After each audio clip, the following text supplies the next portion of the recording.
Կոչուբաևի դեպքը ես ասեմ ձեզ, ես ճիշտ ասած, երբ որ այդ գրառման համար էր, ես այն կարծիքին էի, որ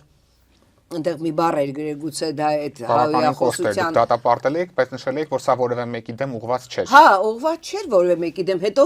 ինչ համեմատություն Նիկոլ Փաշինյանի հայոյախոսությունների հետ, էլի որ ասենք, անամոթաբար ինքը գիտեք ինչ հայոյանքներ էր տալիս անգամ Facebook-ներ ջնջել այդ եւ գրառումները միջազգային մամուլներ գրել իրենք վեհապարի հասցեին արված այդ հայոյանքների մասին բայց այնտեղ մի հատ նուրբ մոմենտ կա որ ես ուզում եմ ասել Կոչուբաևը ասում է որ ինքը իր սպայի այդ կոչումը հա կոչումը ինքը վայր է դրել որ ազնիվ ու բան կյանքով ապրի էլի Եվ դա կարծում եմ դա է եղել ավելի շատ պատճառը, որտեղ այս ոստիկանությունը, այսինքն այս բոլորը այդ իրենց մարդկանց նսեմացնող, ծեծող, բռնության ենթարկող, ուզում ասի, որ մի ապրեք էլի տենց,